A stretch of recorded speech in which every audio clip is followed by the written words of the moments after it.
1 de João, desculpe. 1 de João, capítulo 5.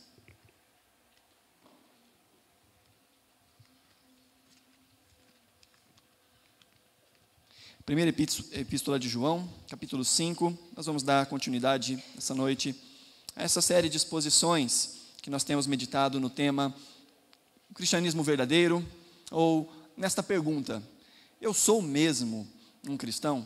Como eu falei na semana passada, essa série teve como início a inspiração, na realidade, um livro que foi publicado pela editora Fiel, do Mike McKinley, que se chama Eu Sou Mesmo um Cristão.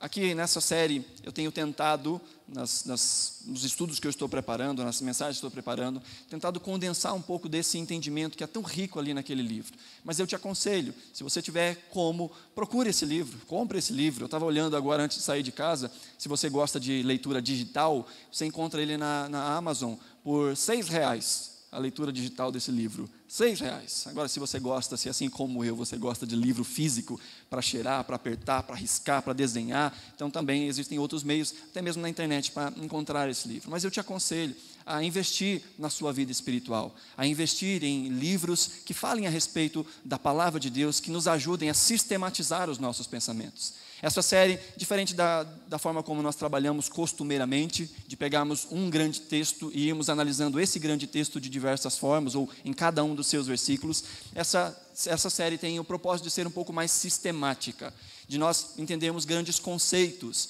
e depois, se você tiver o interesse, se aprofundar em cada um desses conceitos. Na semana passada nós falamos um pouquinho sobre esse start, quando é que começa esse novo nascimento, como é que começa esse ser cristão. Cristianismo não é só uma filosofia, cristianismo não é só um modo de vida, cristianismo é uma natureza. Ser um filho de Deus é algo que a gente é, e não algo que a gente faz, embora aquilo que a gente é afete aquilo que a gente faz. Pensando em como explicar isso de uma forma mais ampla, eu sempre penso que algumas ilustrações estúpidas ajudam a gente a entender a profundidade de algumas coisas. E eu fiquei pensando em uma ilustração estúpida para a gente pensar como um start, para nós entendermos o que é a diferença de fazer e ser. Então, por exemplo, quando a gente fala no reino animal e pensamos em uma galinha, a galinha cacareja e a galinha bota ovos. Ela cacareja e bota ovos porque ela é uma galinha. Mas se um papagaio, que também bota ovos, a papagaia, né? Não sei qual que é a fêmea do papagaio. Se a papagaia que bota ovos aprende a cacarejar, isso não faz dela uma galinha. Ela continua sendo o que ela é, embora tenham ações que se pareçam com ações de uma galinha. Deu para entender essa ilustração estúpida? Ter ações de um cristão, ter a vida externa de um cristão, professar algumas coisas que os cristãos professam, ter atitudes que os cristãos têm, não fazem de uma pessoa um cristão. Cristianismo é uma natureza, é algo que é infundido em nós pelo próprio Espírito de Deus. Aquele que reconhece a sua condição humana, pecadora, que corre para a graça de Cristo, que olha para o Cristo crucificado e que clama: Senhor, me recebe, me salva, me transforma. Esse recebe de Deus o novo nascimento. E então a sua natureza é transformada e as suas ações são impactadas por essa natureza. É mais do que uma filosofia, é mais do que práticas, é mais do que fala, é mais do que as coisas que a gente coloca na nossa rotina. É algo muito anterior, é uma natureza que nos é dada pelo nascer de novo, é nascer realmente uma segunda vez. E se você perdeu a semana passada, a mensagem da semana passada, ela está no YouTube, você pode entrar depois e dar uma olhadinha lá, estudar esse texto. Se houverem dúvidas também, eu estou à disposição. Os irmãos aqui da fé também, que são mais maduros, podem te ajudar nessa caminhada. E nessa noite, aquilo que eu quero meditar com os irmãos é, à luz, na continuidade desse tema, será que eu sou mesmo um cristão? Eu quero falar aqui de algumas evidências que mostram o verdadeiro cristianismo. O tema de hoje é como saber se eu não sou um cristão. Como saber se eu não sou um cristão? Ou como saber se eu sou um cristão? Ou como saber se eu sou ou não sou um cristão? Porque embora o novo nascimento se processe no nosso espírito, é algo que não é visível. Ninguém ganha uma auréola dizendo: agora aquele lá, ele nasceu de novo mesmo, porque eu estou vendo uma auréola. Não é algo externo, é algo que acontece no nosso íntimo, mas que dá frutos, que se mostra. E a Bíblia fala de muitas evidências de um novo nascimento. A Bíblia fala inúmeras vezes de várias evidências, e eu escalei aqui 5 evidências para nós tratarmos nessa noite. Não sei se eu vou conseguir chegar ao final dessas 5, mas eu não vou correr com elas. Nós vamos, na medida em que dá, se ficar algumas para depois a gente trata numa próxima exposição. Nós vamos falar então dessas 5 evidências. E para nos basearmos melhor, nós vamos nos basear na carta de João, na sua primeira carta. Porque a primeira carta de João tem o propósito de esclarecer essas coisas. João escreve um evangelho, João escreve 3 cartas, e João escreve ainda mais um livro, que é o conhecido Apocalipse. Na sua primeira carta, João mostra qual é o seu intuito ao escrever isso às igrejas. E dentre os intuitos que ele aponta, o texto que nós vamos ler, de 1 de João capítulo 5, o verso 13, João diz qual é um dos motivos pelos quais ele escreve essa carta. E ele diz, em 1 de João capítulo 5, verso 13, escrevi estas coisas a vocês que creem no Filho de Deus, para que saibam que têm a vida eterna. João deixa claro que um dos seus propósitos ao escrever essa carta é para que aqueles que creem no Filho de Deus possam ter certeza que têm a vida eterna. Existem formas de saber se há de fato a vida eterna em nós. Existem algumas características que devem habitar a vida daquele que diz que nasceu de novo. E, de uma forma contrária, existem outras características que mostram verdadeiramente que alguém não nasceu de novo. E João dá aqui vários indicativos, e dentro da sua carta nós vamos pensar aqui em 5 desses indicativos da verdadeira conversão, do que é ser de fato um cristão. Mas antes de prosseguirmos à luz da palavra do Senhor, eu peço que você, assentado como está, feche os seus olhos, nós vamos orar pedindo a graça do Senhor para este momento tão necessário nas nossas vidas. Te louvamos, Senhor, pela Tua presença sempre constante conosco. Te louvamos porque o Senhor não nos deixa enganados. Te louvamos porque é vontade do Senhor que venhamos a Te conhecer, que o Senhor nos orienta, o Senhor nos chama, vez após outra, a examinarmos o nosso próprio coração, a examinarmos a nossa própria vida, para ver se nós estamos na fé, se estamos alicerçados na rocha, se o nosso cristianismo não é mero ritual, não é mera sequência familiar, tradição familiar, ou qualquer outra coisa que não aquilo que está baseado no verdadeiro conhecimento do Senhor e na obra redentora de Cristo Jesus nas nossas vidas. Nessa noite pedimos que o Teu Espírito Santo, aquele que sonda, que conhece os nossos corações, que nos convence do pecado, da justiça, do juízo, que nos faz lembrar todas as coisas que o Senhor nos tem ensinado, aquele que pode discernir toda a palavra. Pedimos que o Teu Espírito Santo nos dê condições de compreender, de receber, de aceitar e de viver a Tua palavra nessa noite. Conduz-nos, Espírito Santo, abre os olhos do nosso entendimento, prepara o nosso coração, prepara a nossa mente, e que toda distração, tudo aquilo que é contrário à Tua vontade, seja repreendido nesse momento. No nome de Jesus, te pedimos essa graça, Senhor, em nome de Jesus. Amém. Graças a Deus. Nós vamos passear então um pouquinho dentro dessa primeira carta do apóstolo João. Então, se você está com a Bíblia de papel, vai ser fácil. Se você está com a Bíblia digital, também vai ser fácil. Eu vou citar aqui alguns textos dentro dessa narrativa que João escreve, falando a respeito dessa filiação, desse novo nascimento. Os textos também vão passar aqui no telão. Então, dentro desse pensamento de que existem evidências externas desse novo nascimento que aconteceu no nosso coração, João vai apontar em seu capítulo 4 dessa mesma carta, 1 de João capítulo 4, versos 2 e 3, de que o cristão é aquele que não só crê, mas ele crê em algo. Essa fé é uma fé objetiva, ele está embasado em alguma coisa. Cristão é aquele que crê na verdade da palavra, crê na sã doutrina, que recebe o Evangelho como verdade e que confia no Evangelho. 1 de João capítulo 4, versos 2 e 3, João diz o seguinte: vocês podem reconhecer o Espírito de Deus desse modo. Todo espírito que confessa que Jesus Cristo veio em carne procede de Deus. Mas todo espírito que não confessa que Jesus veio em carne não procede de Deus. Esse é o espírito do anticristo, acerca do qual vocês ouviram que já está vindo e agora já está no mundo. João diz que há uma forma de nós sabermos quem é que vem de Deus, quem é que é instruído pelo Espírito de Deus, que é a confissão de uma verdade bíblica, a confissão de crer em que Cristo Jesus vem da parte de Deus, que Cristo Jesus veio em carne. Nesse texto, João está combatendo um pensamento que ele taxa como o pensamento do anticristo, que é negar a vinda carnal de Jesus. Negar que Jesus veio em carne. Algumas pessoas, àquela época, os gnósticos, não criam que Jesus havia vindo em carne, que ele era um tipo de espírito diferente. E João diz, não, existem coisas que devem ser muito fundamentais na vida de vocês. O cristão é aquele que tem fé, mas a fé ela não é subjetiva. A fé bíblica, a fé verdadeira é uma fé objetiva.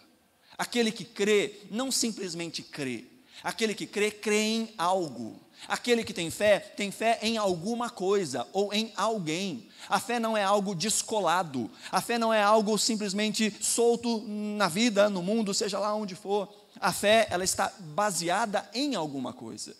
E embora a fé cristã, a fé bíblica, ela seja algo produzido pelo Espírito Santo de Deus no nosso coração, ela é baseada em fatos, ela é baseada em objetos concretos, é baseada em um conhecimento concreto.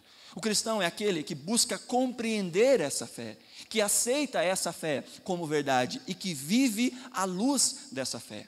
Existem algumas coisas que são necessárias que nós venhamos a acreditar e confiar para nos dizermos cristãos.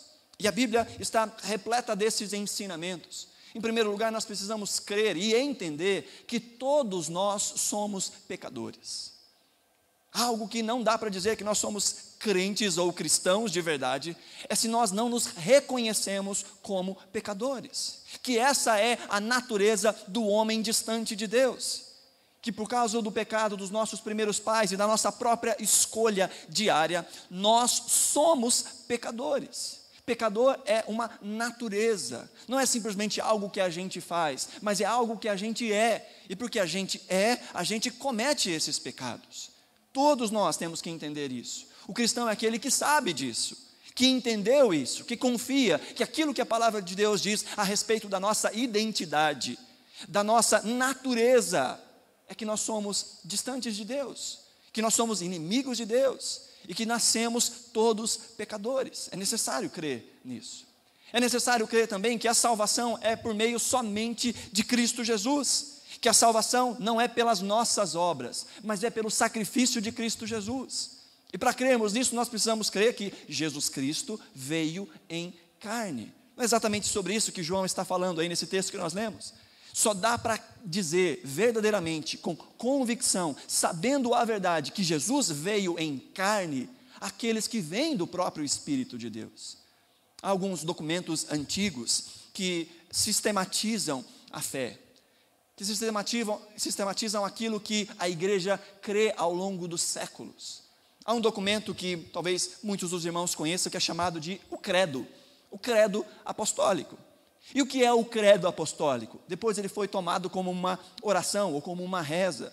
Mas o credo apostólico é a sistematização de um pensamento de fé. O que é que se crê a respeito de Deus Pai, a respeito do Filho, a respeito do Espírito Santo, a respeito da igreja, a respeito do mundo vindouro.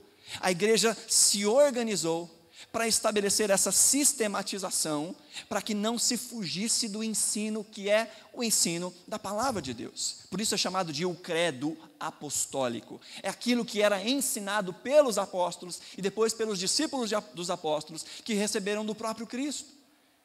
Então aquele que crê verdadeiramente em Deus, crê verdadeiramente na palavra de Deus, na forma como ela se expressa, na forma como ela trata, por exemplo, da encarnação de Cristo. Nós não podemos nos chamar cristãos se nós não cremos que Jesus veio em carne, que Jesus não é uma ideia, que Jesus não é simplesmente um modelo mental, que Jesus não é só um bom exemplo que foi criado para tentar de alguma forma segurar os nossos impulsos humanos. Jesus não é uma ideia, Jesus é uma pessoa. Jesus veio em carne, Jesus é Deus e Jesus é homem. A Bíblia nos mostra em muitos momentos o caráter de Jesus como homem, e em muitos momentos o caráter de Jesus como Deus. essas duas naturezas habitando em uma única pessoa. É necessário entender isso, é necessário crer, receber como verdade que Jesus veio em carne, que Ele se fez homem e que Ele viveu em obediência ao Pai. A vida que nos era destinada, a vida que nos é cobrada, a vida de obediência foi vivida de forma completa por Jesus. Ele que nasceu, como diz o apóstolo Paulo na sua carta aos Gálatas, Ele que nasceu debaixo da lei, debaixo dos mandamentos, das ordenações do próprio Deus. Ele foi obediente em todas as coisas. E como o apóstolo Paulo fala em uma de outras suas cartas, ele diz: e ele foi obediente até a morte.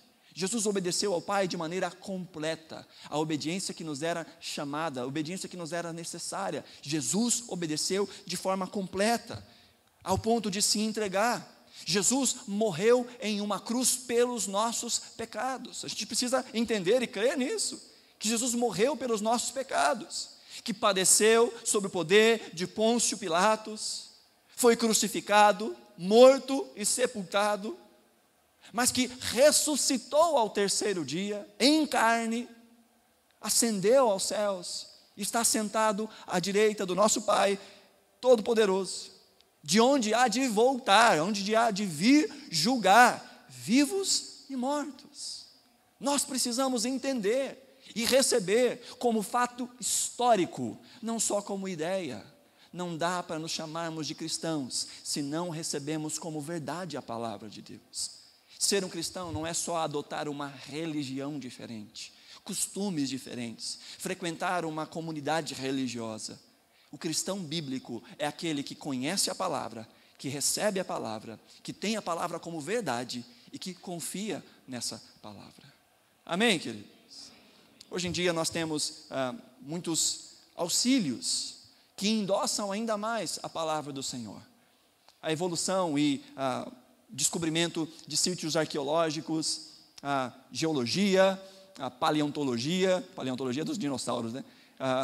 A geologia, esqueci o nome da outra, e os estudos que são feitos hoje em Israel, descobrindo locais onde Jesus esteve, situações onde há fatos históricos, marcos históricos sendo descobertos hoje. Há tempos atrás, os ateus tinham muitas formas de dizer: não, Jesus nunca existiu. Mas hoje, até o mais chinfrinho dos ateus, que se procurar um pouquinho, vai ver que existem bases históricas para a evidência de Cristo, para a existência histórica de Cristo. Se creem que Ele é quem Ele diz ser, isso já é uma outra história, mas não dá para negar a historicidade de Cristo. Jesus foi uma pessoa física em um tempo reconhecido não só por autores bíblicos, mas por uma cultura em volta, por vários documentos ao redor. Crer e receber a palavra de Deus como verdade, mas não só crer e receber, mas responder a essa palavra. Em uma das grandes pregações que nós encontramos no livro dos Atos dos Apóstolos, os apóstolos iam pregando em vários lugares, tivemos grandes discursos sistemáticos da palavra de Deus. Em Atos capítulo 2, por exemplo, em que Pedro fala de uma forma bem condensada de toda a teologia até a chegada de Jesus. Em Atos capítulo 4, uma outra pregação. Em Atos capítulo 17, nós vemos o apóstolo Paulo pregando. E após expor quem é a pessoa de Cristo, ele chama a todos para uma resposta. Atos capítulo 17, verso 30 diz o seguinte: no passado, Deus não levou em conta a ignorância, ou essa ignorância, mas agora ordena que todos, em todo lugar, se arrependam.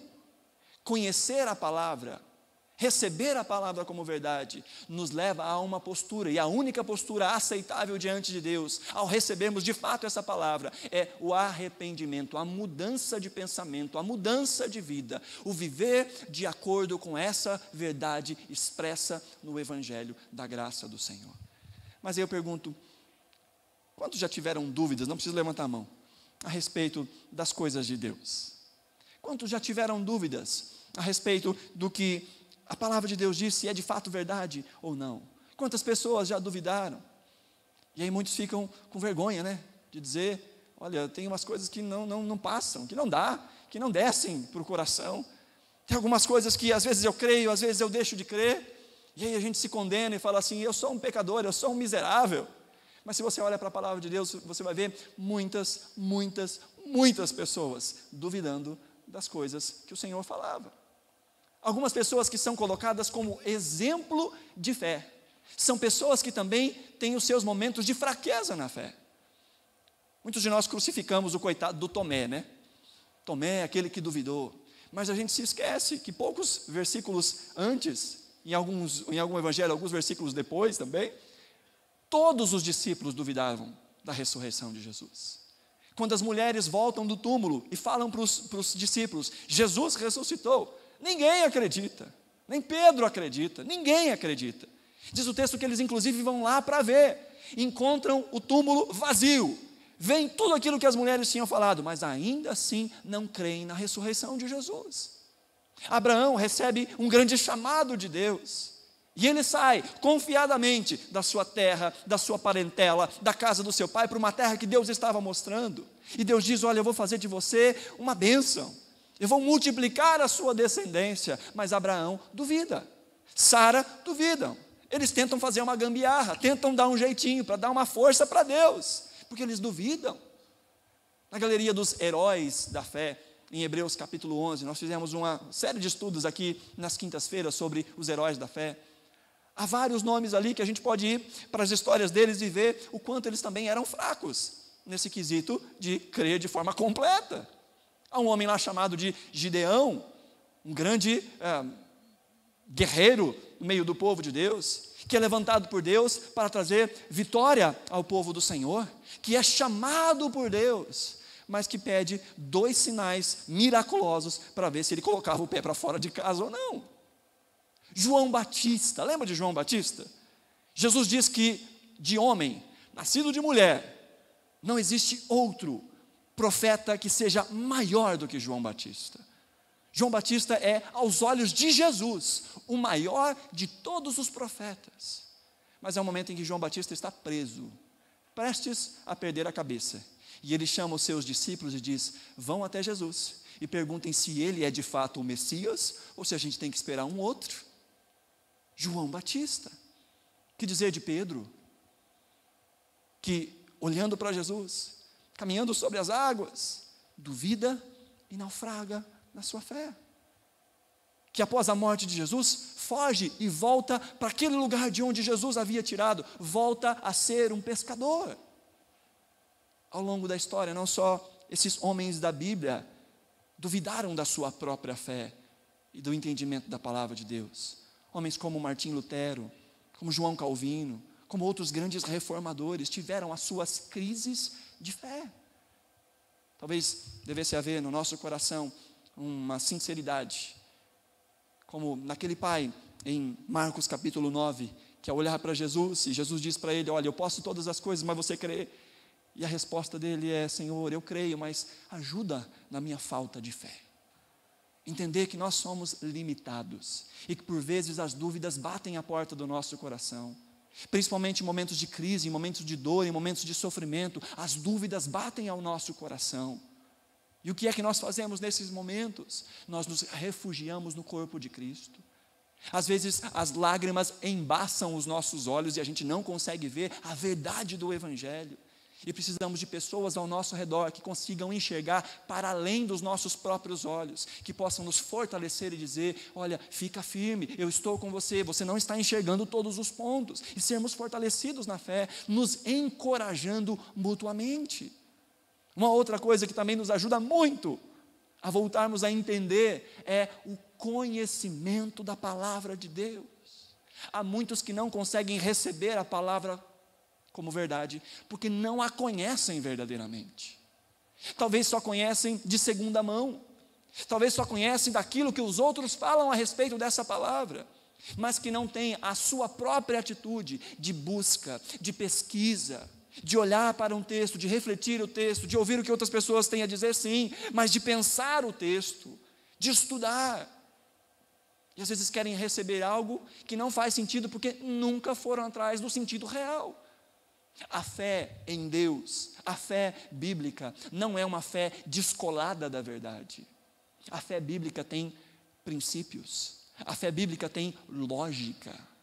Mas há muitos que não conseguem crer na palavra de Deus porque não a conhecem, porque não se aprofundam, porque não gastam tempo, porque não discutem, porque não perguntam, porque não buscam orientação.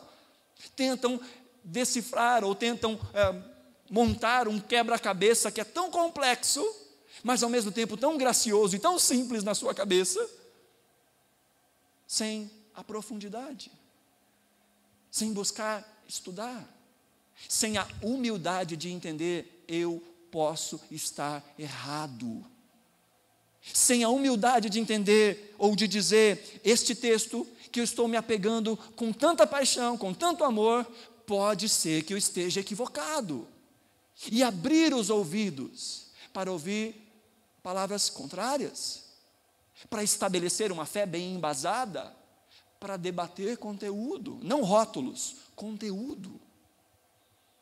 Mas infelizmente nós vivemos numa geração em que as pessoas estão muito mais se importando em bater rótulos do que debater conteúdo, não é assim? As pessoas não querem falar de forma aprofundada sobre os temas, não querem pesquisar. Vivemos uma geração em que as pessoas se informam por manchete de Facebook, por 140 caracteres de uma rede social, e que se acham pós-graduados em política, em direito, em seja lá o que for, vendo de relance algumas pequenas manchetes e se acham os informados. E infelizmente há muito cristão que vive nessa medida, que pega 3 ou 4 versículos sem se aprofundar e acha que já sabe, já descobriu a roda, ou redescobriu a roda. Todo mundo entendeu tudo errado. A história do cristianismo está toda errada. Os pais apostólicos estão todos errados. Os pais da igreja estão todos errados. Aquilo que foi construído ao longo de geração está tudo errado, porque eu li 2 versículos e reinventei a roda. Deve haver humildade no nosso coração. E muitos não recebem a palavra como verdade, porque a palavra verdadeira não é ensinada.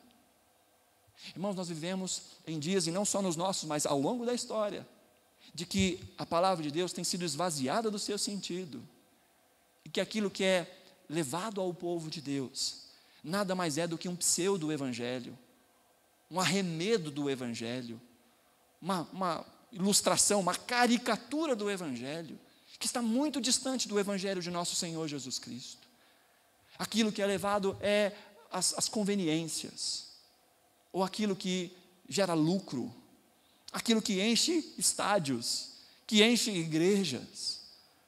Mas o evangelho do Senhor continua sendo o mesmo, e nós precisamos nos apegar a todo o conselho de Deus, a nos aprofundarmos não só naqueles temas que nós gostamos, não só naqueles temas que nós precisamos ou achamos que precisamos em algum momento da vida, a nos aprofundarmos em toda a palavra que sai da boca de Deus.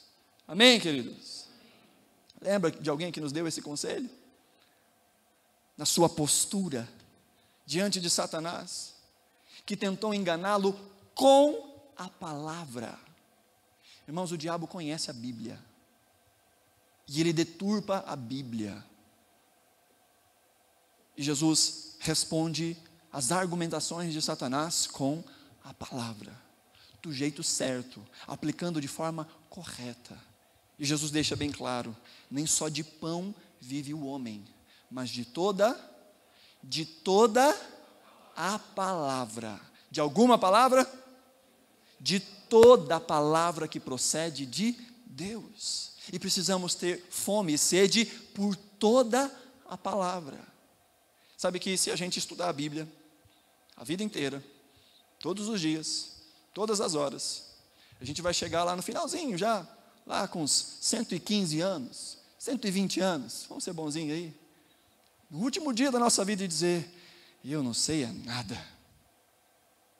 Porque à medida que nós nos aprofundamos na palavra de Deus, mais ela se mostra verdadeira, abrangente e faz todo o sentido.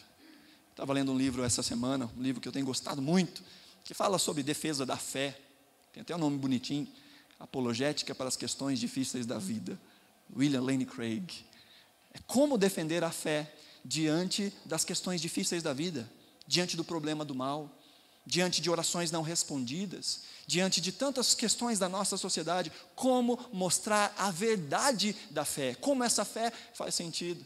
E enquanto eu li aquele texto, eu até coloquei isso no Facebook, tem uma parte lá que o Craig fala, que eu me identifiquei muito com ele. Ele falou, quanto mais eu estudo, mais absurdamente, como é que ele fala? Mais absurdamente ignorante eu me vejo. Porque quanto mais a gente se aprofunda na palavra do Senhor, mais a gente percebe que há tanto, para a gente cavucar, para a gente entender mesmo. Aquilo que é a verdade do Evangelho Salvador, isso está ao alcance de qualquer pessoa, queridos. Em 2, 3 palavras que você fala com alguém, o Evangelho brota. Mas como a gente perde ao não saborearmos essa palavra, a não nos debruçarmos nessa palavra, a não averiguarmos essa palavra. E assim, quanto mais nós conhecemos e buscamos conhecer, mais a verdade do Evangelho se torna deliciosa diante dos nossos olhos. Mais esse Evangelho se torna contagiante. Quando você começa a entender as ligações que existem na palavra de Deus, os símbolos que são cumpridos em Jesus, textos que falam de maneira profética de Jesus, que são encenados pela vida de Jesus. Você fala, a Bíblia é um livro só, a Bíblia conta uma história só, a história de Cristo. Mas como a gente não tem esse costume de ler, de pensar, de pesquisar, a gente acha que Antigo Testamento é uma coisa e Novo Testamento é outra, que não tem nada a ver Antigo com Novo. Não consegue enxergar Jesus no Antigo Testamento, não consegue enxergar aquilo que se falava a respeito de Jesus. A Bíblia fala do começo ao fim sobre Jesus, mas nós precisamos ter os olhos abertos, o entendimento, para recebermos a mensagem do Evangelho. Então, nos momentos de dúvida, nós precisamos nos juntar com cristãos, fazermos parte de uma igreja local, sermos pastoreados pelos nossos irmãos, discutirmos, duvidarmos, falarmos a respeito da palavra de Deus. Muitas pessoas não recebem a palavra porque não a conhecem o suficiente. Nós precisamos fazer isso, precisamos buscar, mas só crer que ela é verdadeira não é o suficiente. Crer que ela é verdadeira é necessário, mas não é o suficiente. Tiago diz na sua carta, Tiago 2, verso 19, você crê que existe um só Deus? Muito bem, até mesmo os demônios creem e temem ou tremem. Quantos cristãos têm a fé dos demônios? Que somente diz, não, eu creio que essa palavra é verdadeira, mas a verdade dessa palavra não impacta 1 centímetro da sua vida cotidiana. Dizem que têm uma fé gigantesca, mas as suas obras não acompanham a sua fé. A fé, como diz Tiago, sem obras, ela está? A fé sem obras está? Morta. Não basta dizer, eu creio que é verdade, mas uma vez que nós recebemos como verdade, ela impacta a nossa vida. Fé não é só conhecimento, mas é também conhecimento. Fé é confiança. Fé é apego. Fé é entender que aquilo é uma verdade e viver por aquela verdade. Eu disse que eu sempre gosto de usar ilustrações imbecis para tentar falar de conceitos que são profundos. E hoje, enquanto você chegou aqui a essa igreja, nós cantamos e no momento da oferta, alguém disse para você, você pode se assentar, e você se assentou. Não se assentou? Quantos aqui foram agachando bem devagarzinho, colocando a mão, dando aquela testada para ver, será que vai me aguentar? Será que não vai me aguentar? Teve alguém que fez isso aqui? Não? Eu também não. Me joguei, buf. Estava cansado, com dor no pescoço, dor na coluna. Eu cheguei a cadeirinha ali, todo mundo sentado, é buf, é agora. Porque há uma confiança. Eu sei que há uma ilustração muito ínfima perto daquilo que é a fé em Deus, mas a fé nos leva a confiar, nos leva a agir. Fé em Deus nos coloca em movimento. Fé em Deus nos faz agir para a glória de Deus e esperar que aquilo que Ele diz é de fato verdade. Confiar que aquilo que Ele diz é verdade e se cumprirá. Por isso essa fé, ela não é só um conhecimento, não é só uma expectativa, ela é também uma confiança absoluta naquilo que Deus diz. Crer é também confiar. E eu te faço essa pergunta, você crê na palavra de Deus? Não responda, responda só no seu coração. Você crê na palavra de Deus? Você crê que aquilo que o Senhor diz nos evangelhos é verdade? Você crê que aquilo que os apóstolos escrevem a respeito de Cristo e a respeito da vida cristã é verdade? Você crê? Você crê a ponto de confiar a sua vida e a sua eternidade nessas palavras? A ponto de alterar a sua rotina por causa dessas palavras? A ponto de alterar a sua forma de pensar, de falar, de agir e de se relacionar com as pessoas por causa dessa palavra? O cristão é aquele que crê no Evangelho e que confia no Evangelho. Amém, queridos? Eu disse que tinham 5. E eu acho que eu vou falar só mais um. E na semana que vem a gente vai para os outros 3. Ainda em 1 de João, se você está com a sua Bíblia aberta, 1 de João, capítulo 3. Nós lemos os versículos 8 e 9.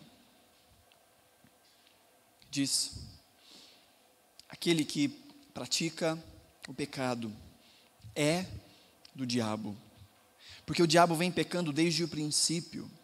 Para isso o Filho de Deus se manifestou, para destruir as obras do diabo. Todo aquele que é nascido de Deus não pratica ou não vive na prática do pecado, porque a semente de Deus permanece nele. Ele não pode estar no pecado, porque é nascido de Deus. Eu não sou um cristão se eu não tenho um ódio pelo pecado. Eu não sou um cristão se eu amo o pecado, amo viver no pecado. O cristão é aquele que tem uma luta diária e constante com os seus próprios desejos, com as tentações que vêm sobre ele, tentações que só são tentações de fato, porque elas têm a sua raiz no seu próprio coração. Entenda uma coisa, o diabo só pode nos tentar com aquilo que para nós é tentador. O diabo só pode jogar na nossa frente algo que é desejável, se ele é desejável ao meu coração. Vamos resgatar aqui uma ilustração estúpida, estou cheio de ilustração estúpida, da semana passada, que eu perguntei quantos dos irmãos gostavam de cebola, lembra? Quantos gostam de cebola? E o Samuel já se arrepiou todinho lá atrás. Agora imagine alguém chegando com uma cebola para o Samuel e dizendo: olha, uma cebolinha para você. Imagina que tentação vai ser. Agora não sei, pensa numa sobremesa que você gosta. Sei, um chocolate belga, sabe? Com nozes. Não sei se você gosta, mas eu gosto. Hashtag fica a dica novamente. Imagina alguém chegando para você com um chocolatinho. E você está naquele regime, sabe? Aquele regime. E alguém passa no seu nariz e fala assim: olha que gostoso, só uma mordidinha, só uma mordidinha. Se você não gosta, não é tentador. Só é tentador porque é algo desejável pela nossa natureza. O diabo só pode nos tentar porque ninguém é tentado por Deus e nem pelo diabo. É tentado pelas suas próprias concupiscências, pelos seus próprios desejos. Satanás usa os nossos desejos para nos destruir. E aí a gente volta a entender porque é que todos nós somos pecadores e precisamos da graça do Senhor. A graça que nos transforma, a graça que nos liberta do poder do pecado, porque esses desejos continuam habitando o nosso coração e eles precisam ser mortificados. Mas só é possível àquele que nasceu de novo. Aquele que nasceu de novo não vive confortavelmente, desejosamente na prática do pecado. Não quer dizer que ele não peca. Eu acho que eu posso falar por todos nós aqui. De todos nós, pecamos mais do que nós gostaríamos. É ou não é? Ou só eu? Eu falo: meu Deus, tem misericórdia de mim. Segura na minha mão e vai. É eu que seguro na mão de Deus, não. É Ele que segura na minha, porque se depender de mim, tem hora que parece que eu vou soltar.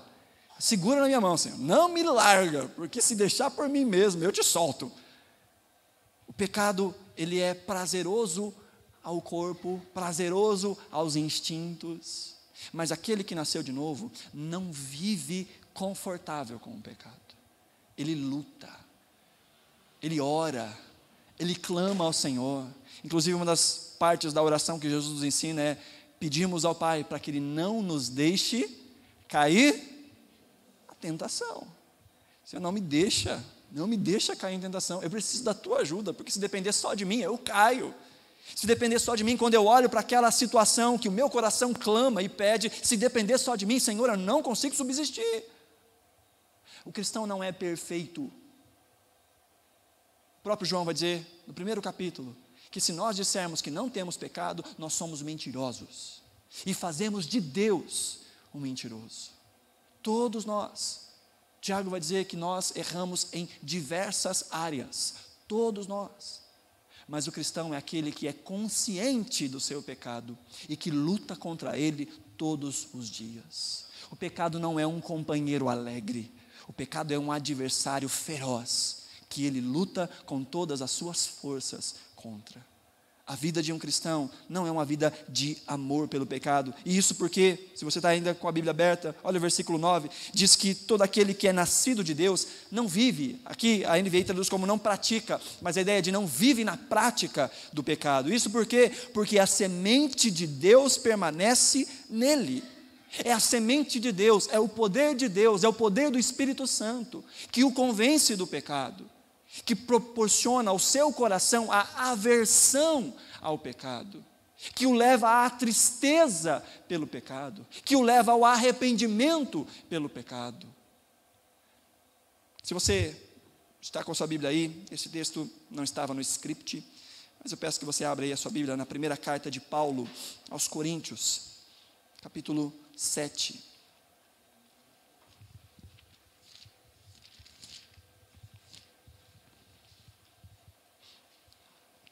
Desculpa, segunda carta aos Coríntios, capítulo 7.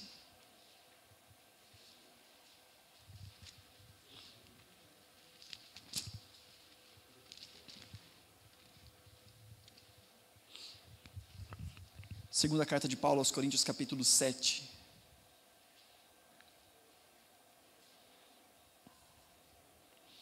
Nós lemos do versículo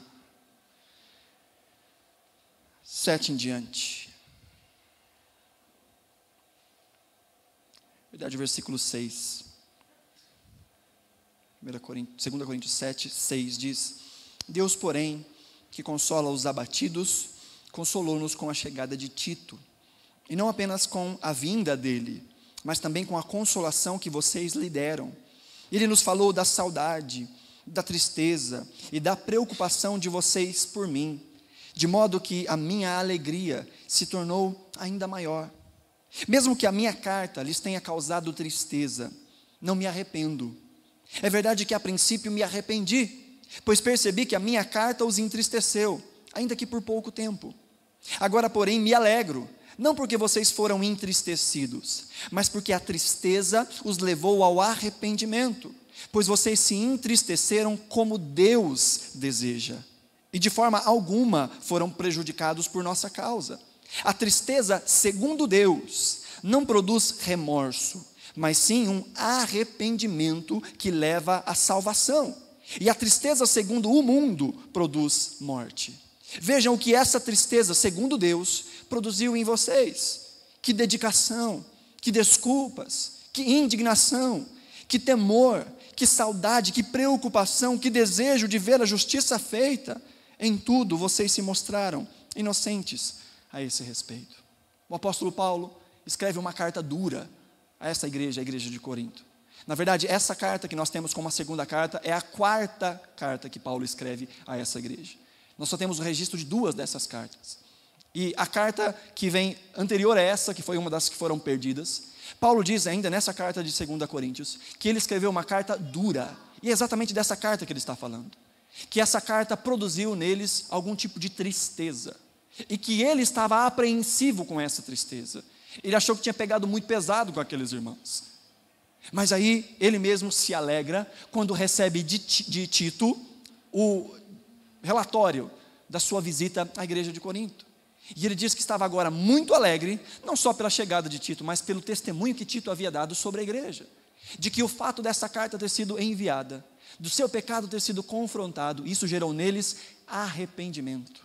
Mas veja que esse arrependimento tem várias características. O arrependimento produz tristeza. Esse arrependimento produziu indignação. Eles não estavam contentes com aquela situação. Eles se mostraram aptos para agir de forma contrária àquilo. Porque o arrependimento verdadeiro, que é produzido pelo Espírito de Deus, não é só aquele que a gente senta e chora, mas aquele que nos coloca em ação para vencer as práticas que destroem a fé, a moral, o caráter e os bons costumes dos cristãos. Aqueles que vivem para a glória de Deus e que buscam conhecer a Deus e viver a vontade de Deus. O verdadeiro arrependimento, aquele que é produzido pelo Espírito Santo, diante dos nossos pecados, aquele que nasceu de novo, tem uma relação completamente diferente com o pecado. É uma relação de aversão, é uma relação de tristeza, é uma relação de indignação, é uma relação de luta. Mas aquele que não nasceu de novo, este vive enredado, abraçado, desejoso por aquilo que é contrário à vontade de Deus. Uma das palavras que é usada para pecado na Bíblia é a palavra iniquidade. E iniquidade significa um desejo rebelde, ou uma resposta rebelde e consciente contrária à vontade de Deus. É quando alguém age sabendo que está agindo de maneira contrária à vontade de Deus. Mas aquele que nasceu de novo não tem essa relação, porque isso não faz parte mais da sua nova natureza. O seu corpo, os seus desejos ainda estão subjugados pelo pecado, mas à medida em que ele conhece ao Senhor, em que ele vai crescendo na graça, no conhecimento de Deus e em santidade, o Senhor vai destruindo o poder dos pecados remanescentes na sua carne.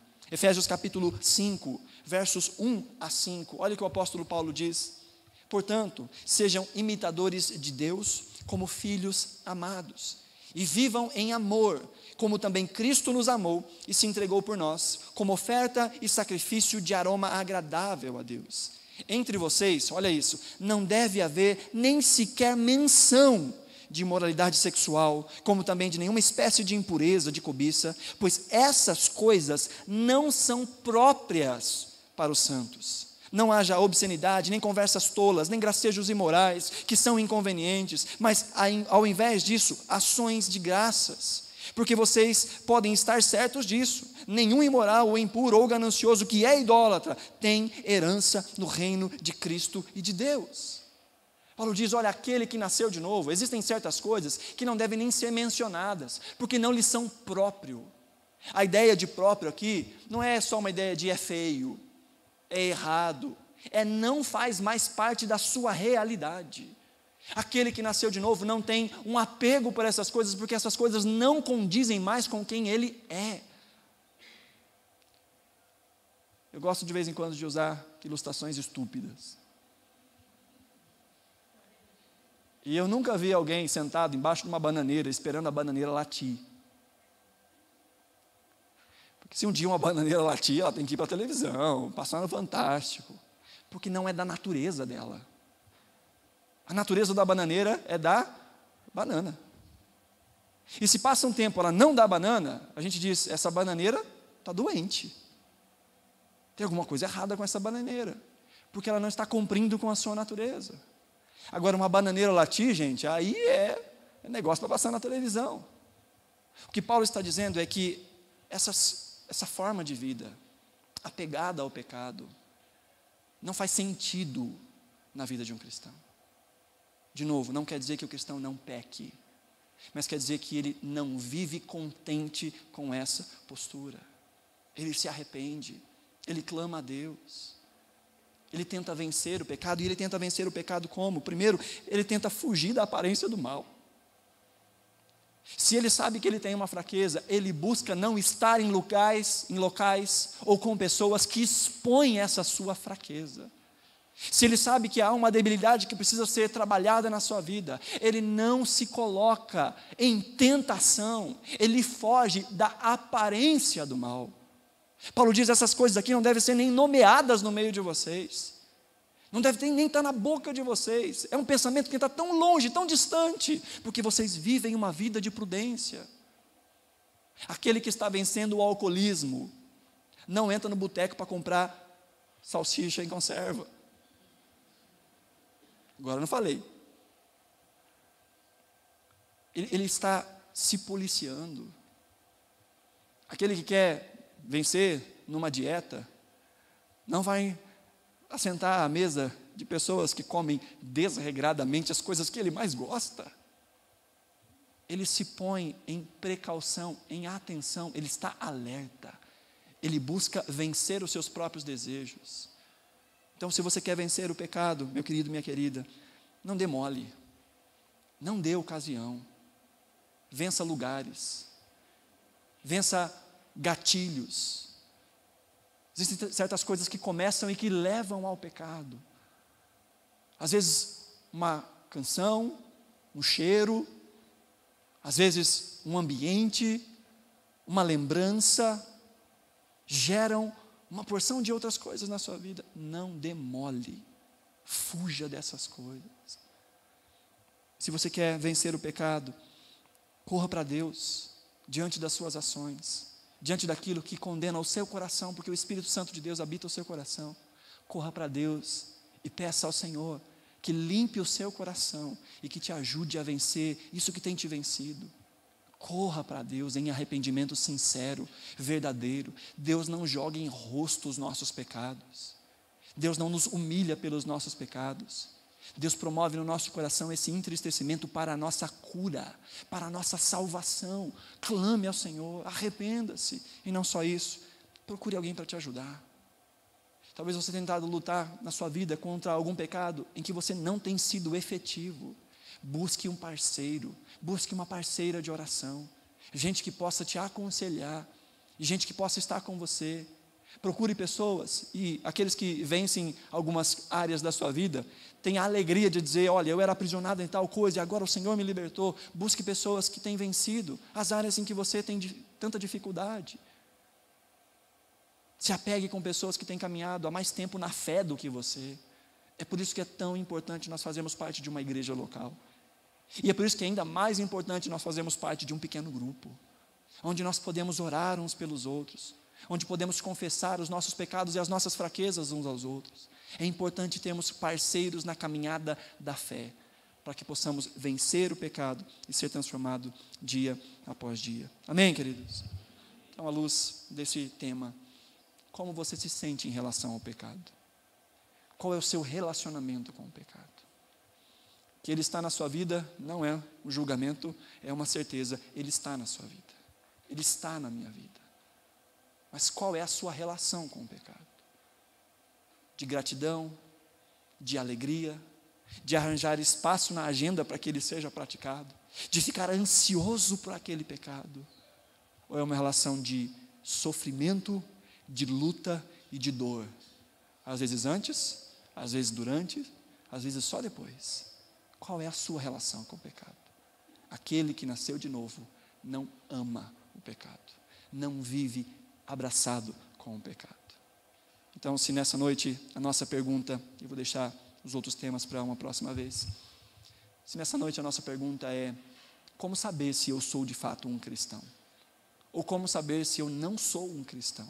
Hoje já temos duas coisas para nós pensarmos e dois temas que você pode se aprofundar. Existe material vasto sobre esse assunto. Se você tiver interesse, você pode me procurar. Eu posso te encaminhar alguns materiais desses para você se aprofundar mais. Esse livro, que é o tema das nossas mensagens, tem um capítulo inteiro para cada uma dessas coisas que eu falei hoje. Então é tão importante quando nós nos aprofundamos. Aquele que realmente é um cristão crê na palavra de Deus, recebe a palavra de Deus como verdade e confia na palavra de Deus. Aquele que é um cristão verdadeiro não vive no pecado, não ama o pecado, mas luta contra o pecado. Amém? Amém. Se você pudesse colocar de pé. E todas essas coisas são tão necessárias, queridos. Essa reflexão é tão necessária para nós. Nós precisamos provar o nosso pensamento e os nossos sentimentos o tempo todo, para ver se nós estamos na fé. Para que nós não sejamos enganados. Para que nós não estejamos enganados. E o Senhor nos chama a fazermos essa reflexão, não porque Ele quer nos humilhar, não porque Ele quer nos expor diante dos olhos de alguém, mas o Senhor, pela sua bondade e misericórdia, nos congrega para que estejamos pensando em assuntos que não são nada confortáveis, assuntos que não são tão gostosos, mas que são tão necessários para a nossa saúde espiritual. Precisamos tanto nos apegarmos à palavra de Deus, porque naquele grande dia é isso que vai importar. Na quarta-feira estivemos lá em Planalto e o pastor Valei deu uma palavrinha lá no final. E uma das coisas que nós temos conversado muito com a liderança da igreja é que naquele grande dia nós não seremos julgados pelas nossas vontades, pelos nossos padrões. Naquele grande dia nós seremos julgados pelos padrões de Deus, por aquilo que Deus diz, por aquilo que Deus diz que é aceitável e é inaceitável. Não importa se eu concordo ou se eu discordo, naquele dia a opinião que importa é a opinião de Deus. E o que nós temos buscado é conhecer esta palavra, para que possamos julgar o nosso coração, o nosso pensamento, porque aquele que nasceu de novo tem o desejo de que essas coisas sejam reais na sua vida. Não lhe é um peso, não que não seja difícil, é difícil, mas não é um peso, é algo que ele faz com alegria, com desejo, porque a sua natureza clama por isso. Ele é uma nova criatura. O Espírito Santo de Deus que habita nele tem o desejo de que ele conheça mais do Senhor.